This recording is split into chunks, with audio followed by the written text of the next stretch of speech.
নমস্কার ম্যাডাম, আমাকে বলতে সুযোগ করে দেওয়ার জন্য আপনাকে ধন্যবাদ। শ্রী শ্রী ঠাকুর রামকৃষ্ণ মা শারদা, তারকেশ্বরের তারকনাথ এবং ঘণ্টেশ্বরীকে প্রণাম জানাই। আরামবাগ লোকসভাবাসী আমাকে প্রথম আশীর্বাদ দিয়ে সংসদ ভবনে পাঠিয়েছে। আমি একজন এসসি সম্প্রদায়ের মহিলা। আমার প্রশ্নটা সবথেকে একটা গুরুত্বপূর্ণ বিষয়। বাংলার যে খেটে খাওয়া মানুষ, তারা মাথার ঘাম পায়ে ফেলে দীর্ঘদিন ধরে 100 দিনের কাজ করে এসেছেন। তাদেরকে বারবার কেন্দ্র সরকার হাতে না মেরে ভাতে মারার যে প্রচেষ্টা চালিয়ে এসেছে, সেটা নিয়ে আমার প্রশ্ন। তাদের অবিলম্বে যেভাবে তাদেরকে বঞ্চিত করে রাখা হয়েছে, অবিলম্বে তাদের প্রাপ্য টাকা ফিরিয়ে দেওয়া হোক।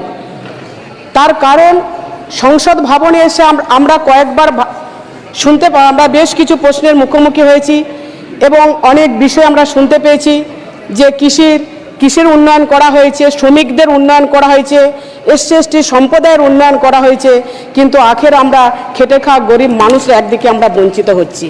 যেহেতু আপনি আমাকে সুযোগ দিয়েছেন, আমি আবারও বলছি, অবিলম্বে বাংলার বঞ্চিত মানুষদের প্রাপ্য অধিকার ফিরিয়ে দেওয়া হোক।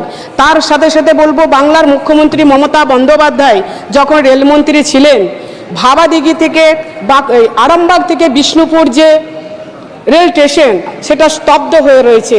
যাতে অবিলম্বে এই আরামবাগ থেকে বিষ্ণুপুর লোকসভা কেন্দ্র যাতায়াতের জন্য দুটো জায়গায় দুটো পর্যটন কেন্দ্র রয়েছে, যাতে অবিলম্বে ভাবাদিঘি রেল সংস্কার হয়, নির্মাণ কার্য শুরু হয়, তার জন্য আপনার কাছে আমি তুলে ধরলাম। এবং আরেকটা ছোট্ট শেষ প্রশ্ন।